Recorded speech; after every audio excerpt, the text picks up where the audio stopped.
जय श्री कृष्णा। राधे राधे भगतजनों, आज मैं आप सबको कृष्ण जन्माष्टमी की व्रत कथा सुनाने जा रही हूँ।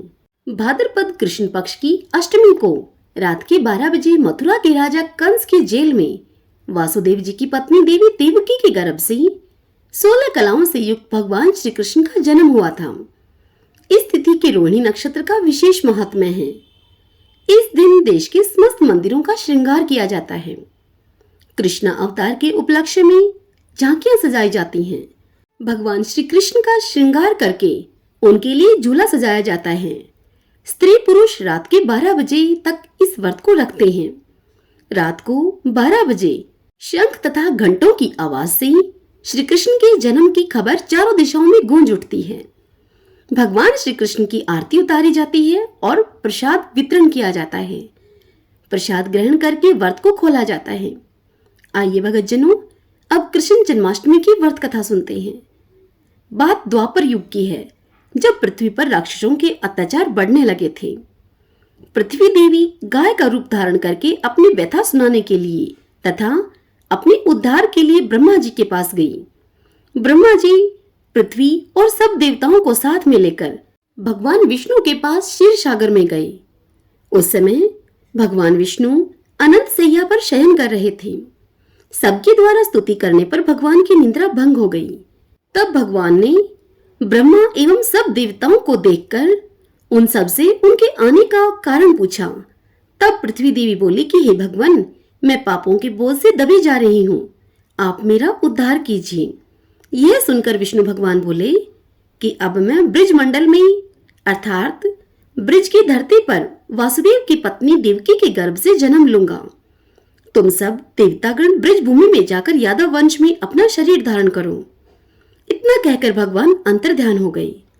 इसके पश्चात देवता ब्रिज मंडल में आकर यदुकुल में नंद यशोदा तथा गोप गोपियों के रूप में पैदा हुए।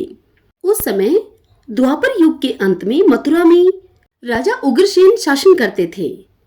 उग्रसेन के पुत्र का नाम था कंस। कंस ने उग्रसेन को बलपूर्वक सिंहासन से उतारकर जेल में डाल दिया और स्वयं राजा बन बैठा। कंस की बहन देवकी का विवाह यादव कुल में वसुदेव के साथ निश्चित हो गया। जब कंस देवकी को विदा करके उसके रथ के साथ जा रहा था तो आकाशवाणी हुई कि हे कंस, जिस देवकी को तू बड़े प्रेम के साथ विदा कर रहा है उसका 8वां पुत्र तेरा संहार करेगा। आकाशवाणी की इस बात को सुनकर कंस क्रोध से भरकर देवकी को मारने को तैयार हो गया। कंस ने सोचा कि देवकी न रहेगी तो उसका कोई पुत्र भी नहीं होगा। तब वसुदेव जी ने कंस को समझाया कि तुम्हें देवकी से तो कोई भय है नहीं, देवकी की 8वीं संतान से तुम्हें भय है, इसलिए मैं इसकी जब 8वीं संतान होगी वह संतान तुमको लाकर सौंप दूंगा। तुम्हारी समझ में उस समय जो भी आए उस संतान के साथ तुम वैसा ही व्यवहार करना। तब कंस ने वासुदेव जी की बात को स्वीकार कर लिया और फिर वासुदेव और देवकी को कंस ने कारागार में बंद करा दिया। तत्काल नारद जी वहां पर आ पहुंचे और कंस से बोले कि यह कैसे पता चलेगा कि 8वां गर्भ कौन सा होगा, गिनती प्रथम से या अंतिम गर्भ से शुरू होगी। कंस ने नारद जी के परामर्श पर देवकी के गर्भ से उत्पन्न होने वाले समस्त बालकों को मारने का निश्चय कर लिया। इस प्रकार एक एक करके कंस ने देवकी के 7 बालकों को निर्दयता पूर्वक मार डाला।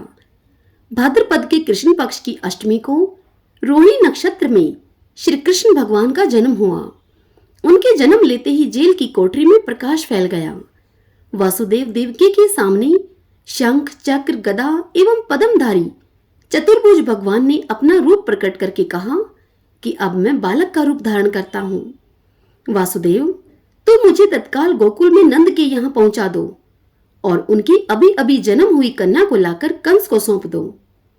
तत्काल वासुदेव जी की हथकड़ियां खुल गई, दरवाजे अपने आप खुल गए, पहरेदार सब सो गए। वासुदेव जी बालक श्री कृष्ण को सौंप में रखकर गोकुल की ओर चल दिए। रास्ते में यमुना श्री कृष्ण के चरणों को स्पर्श करने के लिए बढ़ने लगी।